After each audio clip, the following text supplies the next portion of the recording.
Howdy. Have you ever wanted a horror movie where YouTube trends were a genuine plot point? Well, I have a movie for you, and it's called Dybbuk, the story of Chris Chambers.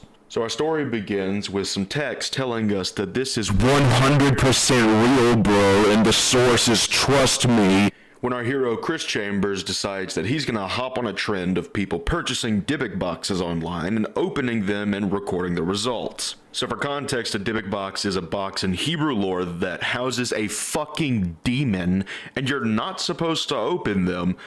But apparently people on YouTube were opening them, and it became this viral sensation that was all over the news. And Chris looks around his apartment, sees that everything is in order and that he has his health, and he thinks to himself, I can start a problem here. So he gathers up all the Dogecoin that he has, and he goes to the dark web, because everyone that he's seen on the internet got their Dybbuk boxes from eBay, and he figured that that was way too fucking safe. He explains that Dybbuk boxes, according to the whole lore deal, are not meant to be bought and sold, but instead traded. So he decides on a specific Dybbuk box because the listing said this is not considered a purchase, but a trade, blah, blah, blah. Don't open this shit. And he thinks to himself, I am so going to open this when it arrives.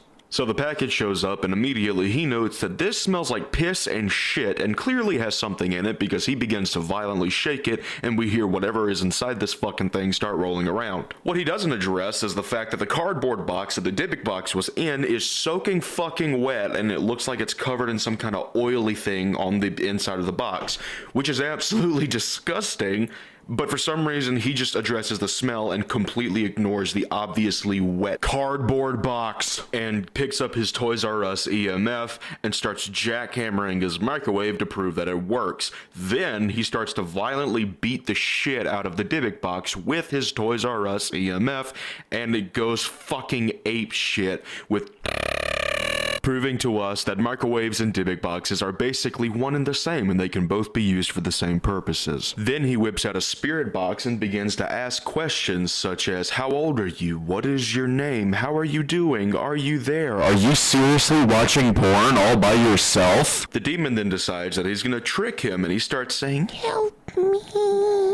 So Chris opens the fucking box after being warned by everyone on the fucking planet not to open the box. Immediately, his lamp fucks off and he has no idea why. He looks dead into the camera and says, did you see that lamp? That's never happened before. Which tells me he grew up in a home without electricity, because shit like that happens pretty fucking often in most places with lamps. Then his ugly ass painting decides that it doesn't want to be a part of this shitty movie anymore, and it decides to commit endgame.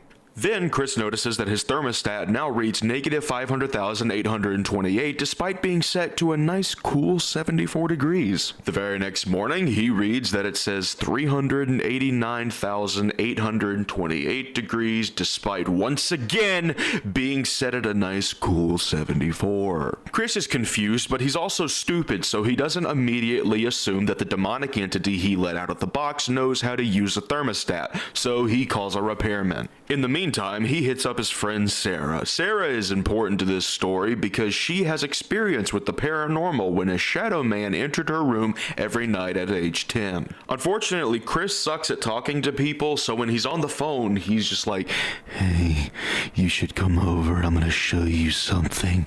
Which, understandably Sarah's a little bit confused by, but eventually she does concede and she gives in, she comes over, and they start talking to the box. So she asks the spirit box, hey, when I was 10, I saw a shadow man in my room every night. Do you know why? And the demon in the room was like, yeah, that's Roger. We kick it all the fucking time, which very deeply upsets Sarah, and she fucks off. Chris then reveals to the audience that Roger is the name of Sarah's uncle, and on a serious note, he did uncle things to her, so he deserves to be dead. Unfortunately, Roger decided that being dead was overrated, so every single night he would go into Sarah's room as a ghost and go before fucking off back home. After learning that the demon and Roger are homeboys like that, Sarah decides she no longer wants any part of this documentary, and, rightfully so, we can't blame her for that. So she leaves, and Chris is now alone in his 9 million degree house.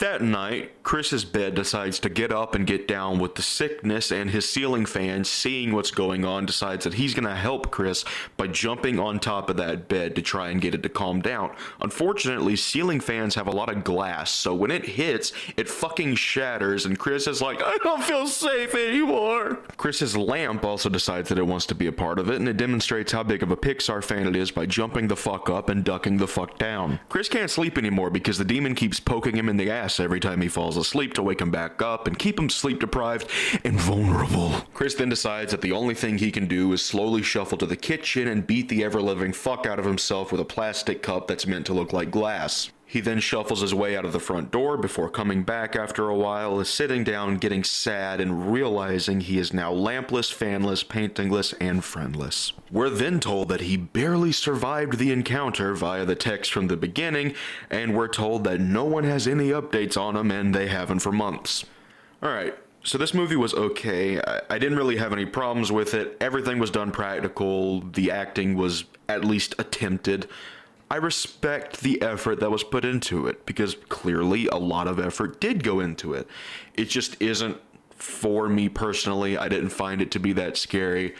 The only thing you really got to see is shit falling off of walls, curtains moving, things like that. You didn't really get to see any kind of from any demons or anything like that, which is fine. I understand budgetary constraints, so I'm not going to complain about this movie. I'm just going to say that it wasn't for me personally. But we're gonna give it a rating of like 3. You decide 3 of what, but I'm just gonna say 3.